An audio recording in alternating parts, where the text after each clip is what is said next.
5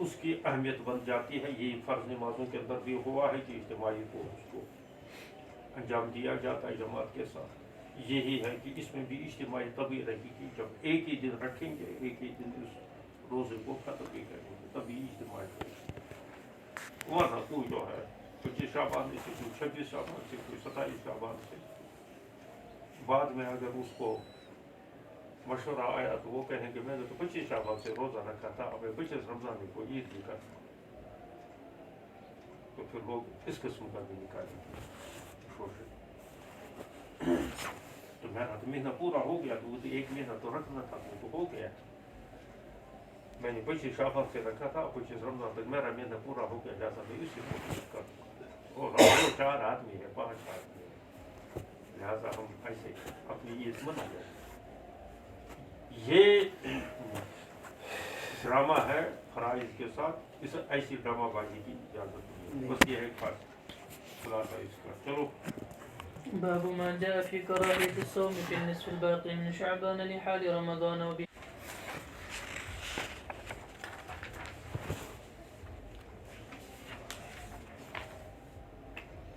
یہ ایک حدیث اس سلسلے میں اور بھی آئی ہے کہ نبی علیہ السلام نے ممانعت فرمائی ہے کہ نصف شعبان جب شروع ہو جائے تو فلا تصوم, روزہ مت رکھو. یہ بھی ایک روزہ رکھنے کی بنیادی طور کوئی ممانعت نہیں ہے. گویا کہ فی نفسی ہی تو جواز ہے اس میں, لیکن لغیر ہی اس میں کہیں کہیں, جیسے وہاں یوم شک میں داخل ہو جاتا ہے, اس وجہ سے لغیر ہی اس میں ممانعت آ گئی ہے. یہاں بھی لغیر ہی ممانعت ہے. حضور صلی اللہ علیہ وسلم فرمایا 15 شعبان جب داخل ہو جائے تو اس کے بعد روزہ مت رکھو. کیوں؟ کیا مقصد ہے؟ رکھ لے, کوئی تھوڑی سی مناسبت ہو جائے. تو اگر یہ احوال الناس پر موقوف ہے, اگر کسی شخص کو اس کی طاقت ہے, وہ اچھی طریقے سے روزہ رکھ سکتا ہے, رمضان کا روزے میں اس کو ذوق ہونے کا کوئی خطرہ نہ ہو, تو وہ اگر رمضان کے روزوں کی عادت ڈالنے کی وجہ سے, مناسبت پیدا کرنے کی وجہ سے روزہ رکھ لے گا تو اس میں کوئی حرج نہیں ہے. تو جو آیا ہے کہ حضور صلی اللہ علیہ وسلم روزہ رکھتے تھے, تو وہ اس معنی کرتے ہیں. یہاں جو ممانعت یہ ہے کہ نصف شعبان کے بعد روزہ مت رکھا کرو, یہ اس معنی کر کے ہے کہ کہیں آدمی جو ہے کمزور پڑ جائے, پھر وہی سستی آ جائے, رمضان کے اندر سستی آ جائے.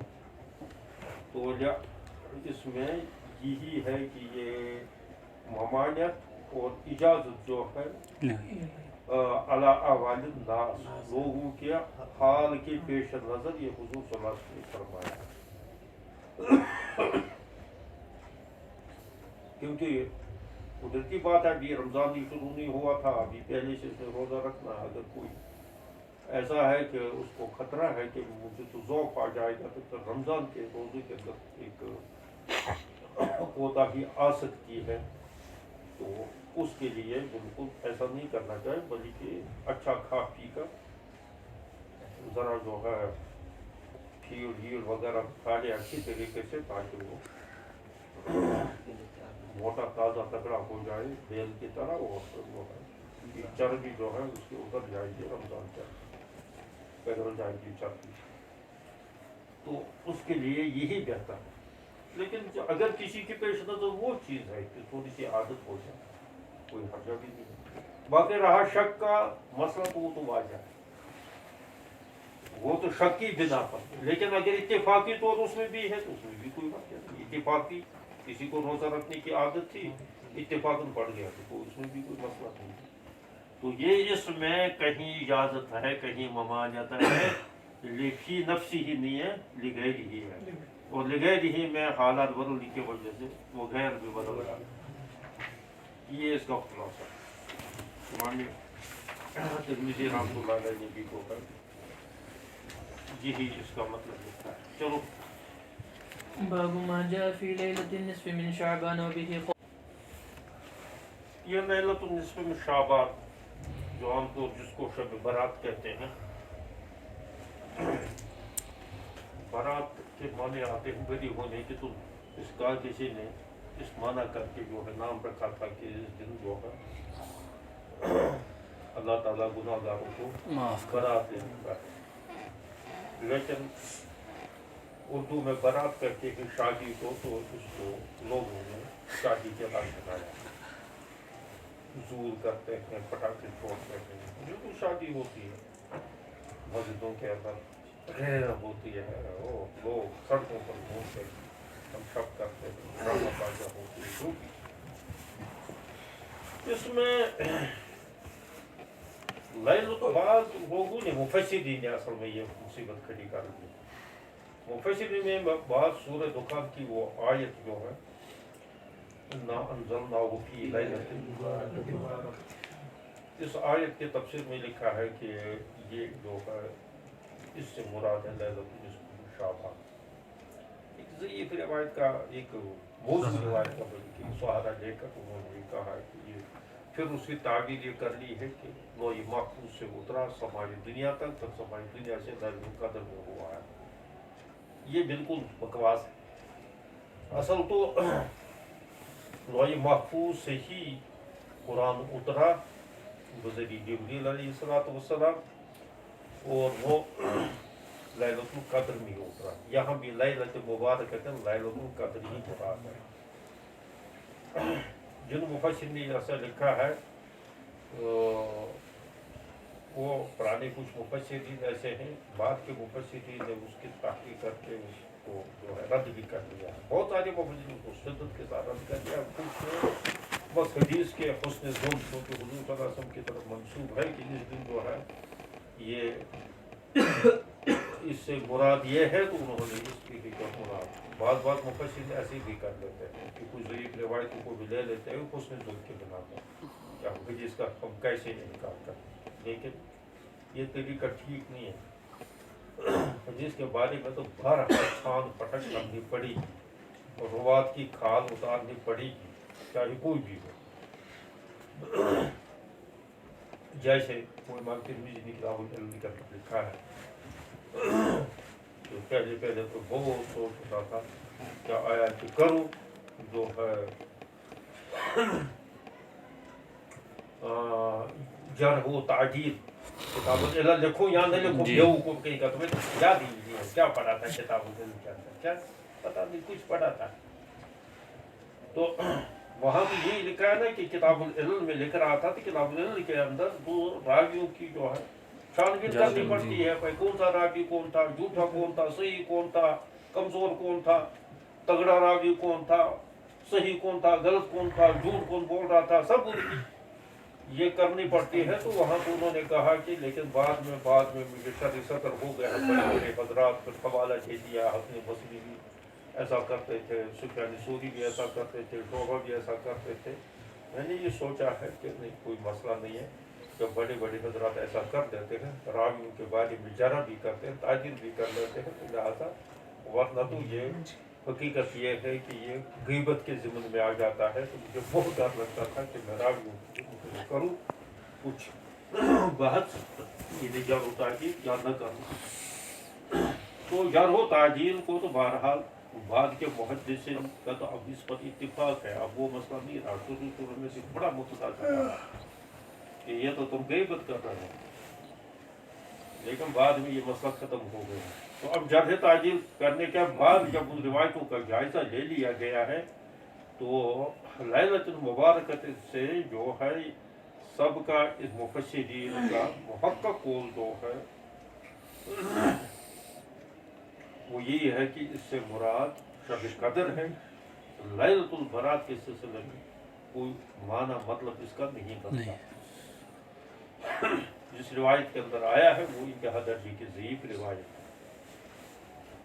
تو اس وجہ سے قرآن پاک کے اندر لیلۃ البرات کا کوئی ثبوت نہیں ہے۔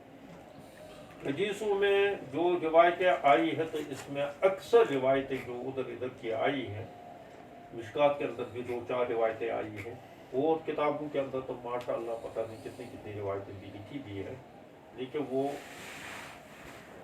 انتہا درجے کے ضعیف ہے، بلکہ بعض محدثین نے لکھا ہے یہ موضوع روایت ہے، لے دے کے ان روایتوں میں سے یہ ایک ہی روایت جو سب سے زیادہ عمدہ سمجھی جاتی ہے ان روایات میں سے، لیکن اس میں بھی جو ہے 3 خرابیاں اس میں، ایک تو یہ حجاج بن ارطاد جو مشہور ضعیف راوی جی ایک خرابی یہ ہے. دوسرا یہ ہے کہ حجاج بن ارطاط کی نکاح یحییٰ سے ہے بھی یا نہیں ہے. اوپر آیا سند میں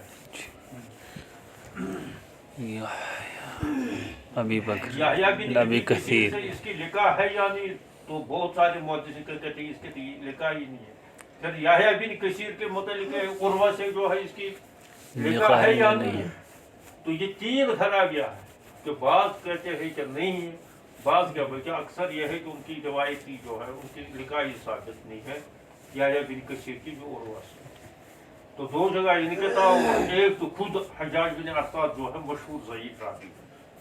اس وجہ سے لے دے کہ یہ ایک ضعیف روایت تو بہرحال ہے ہی, سند کے اعتبار سے زیادہ کی ضعیف ہے. یہ ایک روایت ہے جو روایت تم نے پڑھی ہے. روایت تمہیں ماشاء اللہ زبان یاد ہوگی کیونکہ شب برات پر تو یہی روایتیں بیان کرتی ہیں. پھر یہ دیکھنا چاہیے کہ اب لے دے کے ثابت کیا ہوتا ہے. لے دے کے نصف شعبان کے متعلق جو ہے دو تین باتیں ثابت ہوتی ہیں. اگر کوئی روزہ رکھ لے تو ویسے تو بھی یہ ہے ایام 20 میں یہ شامل ہے ہی. تو ایام 20 کی فضیلت تو ثابت شدہ حدیث ہے. ایام 20 اور ایام 20 13 14 15 تو 15 اس میں آتا ہی.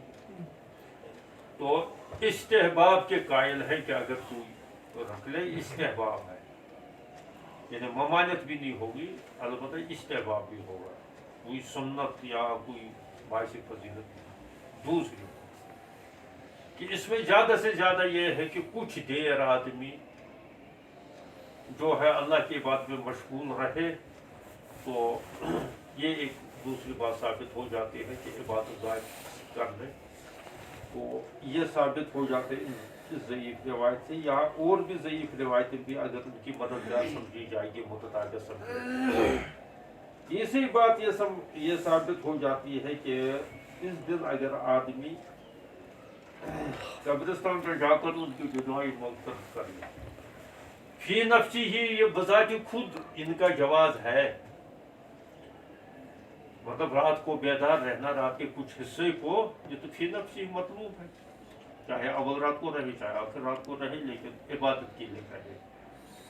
ناچنے گانے کے لیے نہیں, ڈرامہ کرنے کے لیے نہیں, اہتمام نہیں کرنا. اور یہ اجتماعیت جو ہے نا, چاہے وہ شب قدر کی اجتماعیت ہو, چاہے شب برات کی اجتماعیت ہو, یا اور کسی کی اجتماعیت کے ساتھ, اس کو منانا. ایک ہے اس میں عبادت کرنا, ایک ہے اس کو منانا. ہمارے یہاں چونکہ ہندوؤں سے متاثر ہم ہیں, اس وجہ سے ہم ان چیزوں کو مناتے ہیں. منانے کا مطلب وہ یہ ہے کہ اہتمام کر لیتے ہیں, مسجدوں کو زور کر لیتے ہیں, اور قہوہ کا, چائے کا, حلوے کا, پراٹھوں کا اہتمام ہوتا ہے, اور تقریریں وغیرہ, وہ مائکیں, جگہ جگہ شور شرابہ وغیرہ وغیرہ. یہ منانے کا یہ ہندو سے لے لیا گیا. انفرادی طور اگر کوئی کر لے تو میں کبھی خود جو ہے نا اس دن کوئی بہانہ وہانہ کر کے, بلکہ یہ بھی کہتا ہوں میرا ہے کہیں پروگرام ہو, تو میں کبھی اس شب برات میں کبھی گیا ہے. شب قدر میں 2-3 دفعہ گیا ہوں میں, بس بیان کر کے چلا گیا, وہ پھر سو گیا, جانے کے بغیر پر سو گیا. تو یہ اصل بات میں یہ ڈرامہ بازیاں بن جاتی. فی نفسی ہی یہ جو دو چیزیں, فی نفسی اس کا جواز اور دلائل سے بھی ہے. اس سے قطع نظر, نصف شعبان سے قطع نظر, کیونکہ رات کو کچھ حصے میں عبادت کی غرض سے بیٹھنا, اس میں کیا حرج ہے, اس کا تو یہ مطلوب ہے. کچھ احادیث سے اس کا سمجھنا. اسی طریقے سے اگر جو ہے روزہ رکھ لے تو اس کا فی نفسی جواز ہے, کیونکہ یہ تو ایام 20 میں ہی پڑتا ہے. اور قبرستان میں جا کر کسی وقت آدمی ان کے لیے دعا کر لے دن میں رات میں, تو اس میں کیا حرج ہے, تو فی نفسی تو مسئول ہے. اس وجہ سے اس سے انکار بھی کرنا اچھا نہیں ہے. غیر مقلدین تو بالکل ہی واحد تباہی پڑتے ہیں, انکار بھی کر لیتے ہیں, وہ بھی ٹھیک نہیں ہے. لیکن یہ بات وہ صحیح کہتے ہیں کہ اس کا کوئی ثبوت نہیں. صحیح بات ہے یہ کہ ثبوت نہیں ہے اس کا, حقیقت یہ ہے. یہ ضعیف ثبوت جو ہے نا, یہ بس اس کو کہتے ہیں ڈوبتے کو ان کا سہارا. لکھا ہے اس پر کتابیں بھی لکھی گئی ہیں, رسائل بھی لکھے گئے ہیں, پتہ نہیں کیا کیا لکھا گیا. حضرت شیخ رحمۃ اللہ علیہ نے بھی اس فضائل اعمال میں لکھا, اس پر اعتراض ہوا. تو پھر جو ہے اس کے بعد میں جب ان کو حدیث کے سلسلے میں اعتراض ہوتا تھا تو وہ زیادہ تر اس پر مجھے تحقیق کرنے کے لیے مولانا یونس صاحب کو دیتے تھے. ان کے معتمد شاگرد تھے, ان سے کہتے تھے کہ آپ اس کو آپ تحقیق. انہوں نے اس پر 2 4 5 10 صفحے لکھے ہیں, اور طبرانی کا وہاں پوری کتابیں اس نے چھان ماری ہے, اور ان کے وہ سندیں لکھی ہے, پھر ہر سند کا حکم بیان کیا. یہ نہیں لکھا ہے کہ بس زیادہ سے زیادہ یہی بات لکھی جو میں نے بتائی. یہ نہیں لکھا ہے یعنی اس کے ثبوت میں, کیونکہ جتنی بھی روایتیں اس سلسلے میں انہوں نے جمع کی ہے ان کا وہ سکم جو اس میں ہے روایتوں کے اندر سند کے اندر وہ سارا ظاہر کر دیا. بالفاظ دیگر انہوں نے کہا کہ وہی بات انہوں نے کہی کہ اس کا تو ثبوت کسی صحیح روایت میں تو ہے نہیں, باقی فی نفسی ان چیزوں کا جواز ہے اگر اس معنی کر کے اس کو کسی حد تک آدمی اپنائے ان چیزوں کو تو کوئی حرجہ نہیں ہے. باقی منانے کا جو یہ ڈھونگ ہے یہ بدعت ہے اور بجائے ثواب کے گناہ بن جاتا ہے. اب بھی جاتا ہے چل. باب ما جاء في صوم المحرم. یہ محرم نہیں پڑھا جاتا ہے. محرم اگر پڑھیں گے تو اس کا مطلب ہے کہ حرام شدہ. اس معنی کر کے بھی کچھ نہ کچھ جو ہے اس کا معنی ٹھیک بنتا ہے, لیکن عام طور محرم ہوتا ہے. محرم تو جو محرم اس معنی کر کے 2 معنی ہے اس کے, کہ ایک یہ ہے کہ احرام باندھنے کی وجہ سے عادت پر جو ہے کچھ چیزیں حرام ہو جائیں, اور دوسرا یہ ہے کہ اس کی حدود کچھ ہے تو اس وجہ سے اس کو جو ہے اس حدود کے حرم کے اس وجہ سے اس کو بھی جو ہے یہ کہتے ہیں حدود حرم. حرم بھی محرم کے معنی ہے. یہ محرم ہے کہ شہر, تو اس معنی کر کے کیونکہ زمانے جاہلیت کے نام ہے کہ جس معنی کر کے اس کو محرم کہتے تھے, شاید اس وجہ سے کہ اس میں جو ہے انہوں نے جو ہے جنگ وغیرہ جو زمانے جاہلیت کے انہوں نے حرام کر لیا تھا. لیکن وہی تو محرم تو نہیں تھا, حرام کیا وہ تو نہیں تھا, وہ تو 4 مہینے محرم اور سفر اور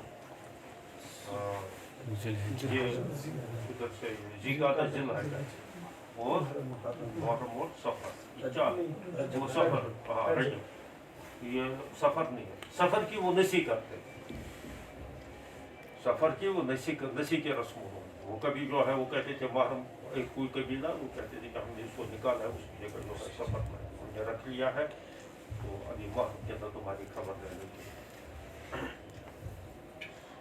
وہ ایک دوسرے قبیلوں کے ساتھ ان کے چلتی ہے رہتی ہے.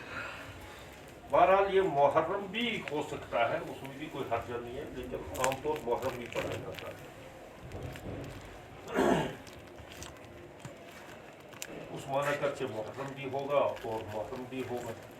اگر اسلامی اعتبار سے دیکھیں گے تو وہ جو ہے حدود حرم کے اعتبار سے یا اس میں اعتبار سے کچھ ہوگا. پتہ نہیں, اس کو مجھے کبھی سوچنے کی وہ تحقیق کرنے کی دیکھ لینا چاہیے. ویسے تو حضور صلی اللہ علیہ وسلم نے فرمایا ہے کہ اس کے بعد رمضان کے بعد سب سے افضل روزہ ہے محرم کے روزے. اس کی کیا وجہ ہے کہ بہرحال اس میں تو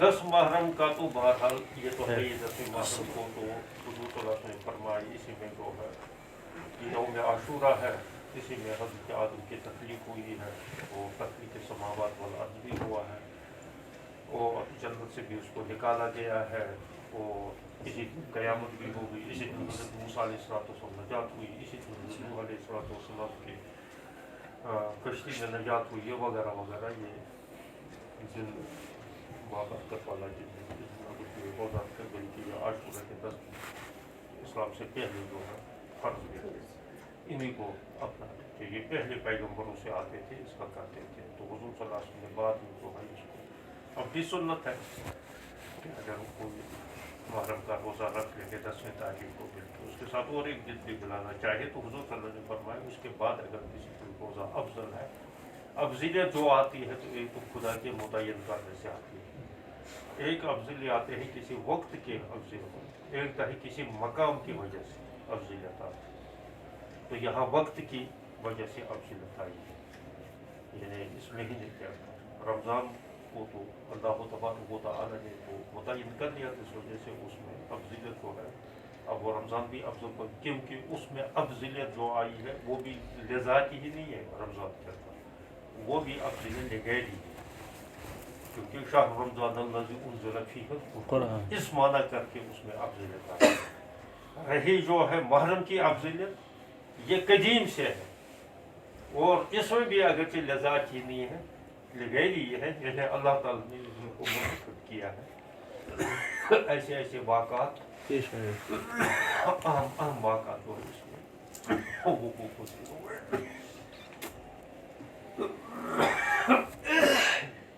بہرحال فضیلت کے روزے اگر ہے تو یہ ہے تو رمضان کے بعد، باقی روزے نہیں ہیں، شعبان کے روزے